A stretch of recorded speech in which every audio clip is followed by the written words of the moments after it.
Sometimes we don't want to think about government and politics. We just want to have a good time, have a social life. So let's have a big party. But don't forget the special events permit and any local noise ordinances. Or we could just go to a restaurant, a restaurant that has a business license and likely other certifications for food and health. Or we could just go out and buy a nice board game to play with friends. And don't forget you'll add sales tax on top of that. All right, let's get started. In our last video, we looked at the truth. Much of it covered how there are multiple real, valid truths, even when we stick to only the facts. One important way to navigate this is to use the word and. We accept the truth in the person speaking, then say, and here is my truth on top of that. Our aim is for a holistic understanding, to view the complexity and comprehensiveness to have a better idea of how our decisions impact people. One term we can take a look at said truth is for the social. We're going to take a different approach in how we describe this term. Rather than bullet points, let's do a visual aid.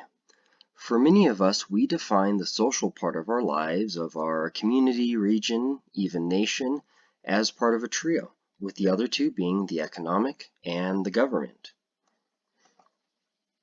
In our left example, we see how many look at it. There's some overlap, but it's minimal. The bulk of these three circles are distinct, independent. Let's take a look at a second visual. It's not quite as neat and tidy, and it shows a much different picture, where almost everything intersects with just a sliver of items that can be said to be only social, or only economic, or only the government. How we visualize these three makes all the difference, depending on if we see the way things are as either closer to the left, the right, or somewhere in the middle affects what we think government does, including local government. Depending on if we think the way things should be ideally leans towards one way or the other, also has an influence over our actions. We have some challenges here. What counts as social and not isn't all that well defined. Thus, it serves as a source of critique, where no few people claim DEI is about meddling into the social, which isn't the government's responsibility. Even when we do agree that we need to do something, it still gets complicated. Where does our responsibility as local governments end and the responsibility of individual people begin? Combine all three of these together, and we've got ourselves a pretty good knot to untie. It's a challenge that took me a while to figure out, and then I found my answer. We turn to Plessy v. Ferguson, one of the most infamous U.S. Supreme Court decisions. Made after the Civil War when slaves were freed, this case legalized Jim Crow laws, also known as separate but equal, for generations that weren't fully removed until the 1970s. Let's read an excerpt. The object of the 14th Amendment was undoubtedly to enforce the absolute equality of the two races before the law, but in the nature of things it could not have been intended to abolish distinctions based upon color, or to enforce social, as distinguished from political equality, or a commingling of the two races upon terms unsatisfactory to either. The idea that government should not meddle in the social lives of Americans, however good it sounds on paper, is the exact same argument that meant schools, parks, even water fountains could be segregated because those were considered social aspects of life. And by the way, do we know who enforced that social segregation? That's right. It was local governments, our counties, cities, towns, and districts. It is not a matter of if we as local governments get involved with the social aspects of people's lives, it's how we choose to get involved. In the past, the government wouldn't tell the bus and train companies that people could sit together regardless of race and ethnicity. The government did enforce the social decisions of those businesses and services to keep them separated. How about some modern examples? Same-sex marriage. Marriage is a deeply social part of our lives, and we've seen in recent history it play out whether the government chooses to allow it or disallow it, along with all the rights and privileges afforded to married couples. Code enforcement. What someone chooses to do in their front yard, whether they wish to cut the grass or put an old vehicle on the lawn, is a social choice, and code enforcement dictates whether the government gets to tell them they can or can't do that. Recognized holidays. Whether in the days we give employees off or post on our websites and social media, I think we can agree holidays are pretty social in nature.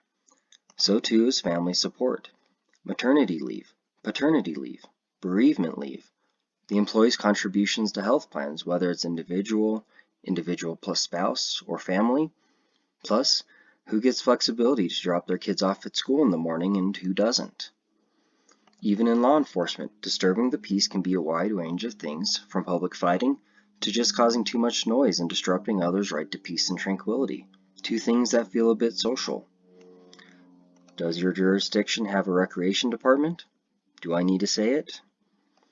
As one more example, just so we don't exclude the economic piece of our trifecta, how often do we in local government engage in economic development? The overlap is there too. The social matters. It impacts our day-to-day lives in significant and deep ways. Social structures change our life outcomes for the better or for the worse. It's tied to who we are. It is our very identities. Earlier in the series, we discussed how race is a social construct. Here's why we still need to talk about it. Here is why we can't look away. That we cannot just separate our work of local government from the social means that all of these matter in our work. Our work impacts people's day-to-day life, their life outcomes, and we are one factor that influences their identity. What do? Our goal when thinking about the social is intentionality and equity. This starts with acceptance. We don't get to wipe our hands clean of it. We don't get to conveniently say that traditional ways we've jumped into the social are unquestionable and new ways are unacceptable.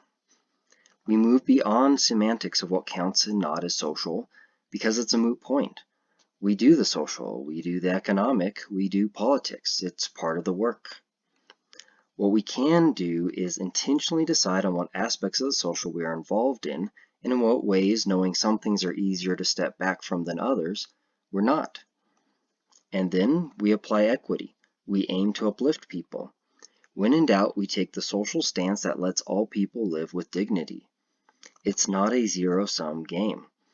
If we take same-sex marriage as our example, the right of two consenting adults in love to marry is not the same as the right of some others to prevent it because they just don't like it. It's not the same as the right of a business to refuse a customer because they're uncomfortable. We learned that after we ended Jim Crow, didn't we? For our optional exercise, we talk social justice. We don't have a constitutional right to work, thus we have unemployment. We don't have a constitutional right to housing, thus homelessness. There are many core parts of our lives that are not a federally protected right.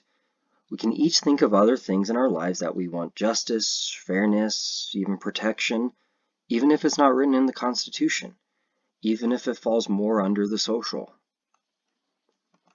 Up next, we finish our section of concepts with humanity and personhood.